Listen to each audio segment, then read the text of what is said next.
السلام علیکم اسٹوڈنٹس، گزشتہ کلاس میں ہم نے فتح مکہ کا مکمل واقعہ تفصیل سے بیان کرنے کی کوشش کی تھی، اور اس دوران جن قبیلوں کو حلیف بنایا گیا ان کا بھی تذکرہ کیا تھا، ان کے نام آپ کو بار بار دہرائے تھے اور کہا تھا کہ اس کو یہ سارے غور طلب ہیں، انہیں یاد رکھنے ہیں۔ واقعہ کا کچھ تھوڑا سا پس منظر میں آپ سے ڈسکس کروں کہ صحابہ کرام نے اپنے لشکر کے ساتھ قیادت نبی اکرم صلی اللہ علیہ وسلم کی تھی، مکہ کی طرف بڑھ رہے تھے۔ راستے میں بہت سے ایسے قبائل آئے جن کا مسلمانوں کے ساتھ معاہدہ تھا، وہ بھی ان کے ساتھ شامل ہو گئے، اور قریش کو جب یہ علم ہوا کہ مسلمانوں کا جو یہ لشکر ہے اور جو تیزی سے بڑھ رہا ہے وہ مکے کے نزدیک پہنچ گیا ہے، تو انہوں نے تحقیقات کے لیے ابو سفیان اور دیگر لوگوں کے ہمراہ ابو سفیان کو بھیجا معلومات حاصل کرنے کے لیے، جبکہ ابو سفیان جو ہے گرفتار ہو چکے تھے۔ یہ تحقیقات کے سلسلے میں جب وہ نبی اکرم صلی اللہ علیہ وسلم کے لشکر کے سامنے آئے یا لشکر کے متعلق معلومات حاصل کرنے لگے تو ابو سفیان گرفتار ہو گئے، تو حضور اکرم صلی اللہ علیہ وسلم کی خدمت میں پیش کیا گیا۔ اس وقت ابو سفیان اپنے پچھلے تمام اعمال کو یاد کر رہے تھے کہ جو کچھ نبی اکرم صلی اللہ علیہ وسلم کے پیش نظر تھا، وہ جو اعمال کر چکے تھے نبی اکرم صلی اللہ علیہ وسلم کی دشمنی اور مخالفت میں، وہ سب اس کے سامنے آ رہا تھا۔ لیکن آپ صلی اللہ علیہ وسلم نے رحمۃ للعالمین ہیں، مکمل دنیا کے لیے، مکمل جہاں کے لیے آپ نے ان کو معاف کر دیا، اور اسی بات پر ابو سفیان نے اسلام قبول کر لیا۔ تو مخالف سمت میں جو لشکر ہے یا مخالف سمت میں جو قریش مکہ ہے، وہ تو تقریباً ڈھہ گئے ہیں، تقریباً ہار گئے ہیں، کیونکہ ان کا آدھا حصہ جو ہے وہ ان سے ٹوٹ گیا ہے یا جدا ہو گیا ہے ابو سفیان کی صورت میں۔ مسلمان فاتحانہ انداز میں بغیر جنگ کیے مکہ میں داخل ہو رہے ہیں۔ مکہ میں داخل ہوتے ہی نبی اکرم صلی اللہ علیہ وآلہ وسلم نے مسلمانوں کو حکم دیا کہ جب تک کوئی شخص خود ان پر حملہ آور، یعنی کوئی شخص جب تک حملہ نہ کرے، ہماری طرف سے جوابی حملہ نہیں ہونا چاہیے، تلوار نہیں اٹھنی چاہیے۔ جو شخص حرم میں داخل ہو جائے گا ابو سفیان کی، یا پھر ابو سفیان کے گھر میں پناہ لے لے گا، حرم میں پناہ لے لے یا ابو سفیان کے گھر میں پناہ لے لے، اسے ہماری جانب سے امان ہوگی۔ اس کے بعد نبی اکرم صلی اللہ علیہ وسلم حرم کعبہ میں تشریف لے گئے اور اپنی چھڑی سے تمام بتوں کو گرانا شروع کر دیا۔ اس وقت آپ صلی اللہ علیہ وآلہ وسلم نے جن آیات کو تلاوت فرمایا ان کا ترجمہ یہ ہے۔ بنی اسرائیل کی آیت نمبر 81 حق آ گیا اور باطل نابود ہو گیا، بے شک باطل کو نابود ہونا ہی تھا۔ خانہ کعبہ کو بتوں سے پاک کرنے کے بعد آپ صلی اللہ علیہ وسلم نے کیا لاہ عمل طے کیا کہ اللہ کے حضور شکرانے کی نماز ادا کی۔ بتوں کو توڑنے کے بعد اللہ کے حضور شکرانے کی نماز ادا کی، اور اس کے بعد قریش مکہ کو جمع کر کے ان سے کچھ سوالات کیے، ان سے کچھ پوچھا۔ لوگوں، تم مجھ سے کس سلوک کی توقع رکھتے؟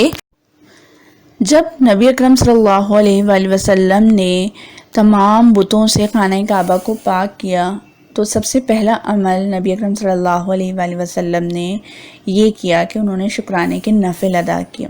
شکرانے کے نفل ادا کرنے کے بعد آپ نے تمام قریش مکہ کو جمع کیا اور ان سے کچھ سوال کیے، جس میں یہ سوال بھی تھا کہ آیا تم لوگ مجھ سے کس رویے، کس چیز کی توقع رکھتے ہو؟ تو وہ تمام یک زبان ہو کر بولے کہ آپ شریف بھائی ہیں، شریف بھائی کے بیٹے ہیں۔ اس پر آپ صلی اللہ علیہ وآلہ وسلم نے فرمایا، آج تم پر کوئی مواخذہ نہیں، یعنی کہ تم پہ کسی بھی قسم کا الزام نہیں، کوئی قصور نہیں، جاؤ تم سب آزاد ہو۔ نبی اکرم صلی اللہ علیہ وآلہ وسلم نے مکے میں 15 دن قیام کیا۔ یہ واقعہ فتح مکہ کے بعد کا ہے، اور فتح مکہ کے بعد جب سارے کام نمٹ گئے، 15 دن کا قیام کیا، تو تمام امور نمٹانے کے بعد، امور کا مطلب ہے کام نمٹانے کے بعد واپس مدینے تشریف لے آئے۔ اس مارکے کے بعد، فتح مکہ کے بعد کیا نتائج سامنے آئے، کیا نتیجہ نکلا اس مکمل جنگ کا، جس طرح سے شروع ہوئی اور اس کے بعد جس طرح سے جوق در جوق تمام قبائل اس لشکر میں شامل ہوتے رہے، اور جس طرح سے خانہ کعبہ تشریف لائے اور خانہ کعبہ میں بتوں کو توڑا گیا، بتوں سے خانہ کعبہ کو پاک کیا گیا، تو اس کے بعد کے کیا نتائج تھے؟ تو نتائج مندرجہ ذیل ہیں کہ قریش مکہ سردار جو ابھی تک پورے عرب پر سرداری کے خواب دیکھ رہے تھے آج مسلمانوں کے سامنے اپنی شکست تسلیم کر چکے تھے۔ یہ فتح مکہ کے متعلق میں آپ کو بتا رہی ہوں، ان کی طاقت ہمیشہ کے لیے ختم ہو گئی تھی۔ عام معافی کی بدولت قریش مکہ کے دلوں سے اسلام اور مسلمانوں کے خلاف نفرت دور ہو گئی تھی۔ یہ اس بات کی طرف نشاندہی ہے کہ نبی اکرم صلی اللہ علیہ وسلم نے ان کے کیے گئے تمام ظلم و ستم جو سہے اور انہوں نے جس طریقے سے نبی اکرم صلی اللہ علیہ وسلم کے اقارب کو اقربا کو قتل کیا، شہید کیا، ان تمام قصوروں کے باوجود آپ صلی اللہ علیہ وسلم نے رحمت للعالمین ہیں، آپ نے تمام قریش مکہ کے جتنے بھی قصور تھے، جتنے بھی الزامات تھے، ان سب کے لیے انہیں معاف کر دیا۔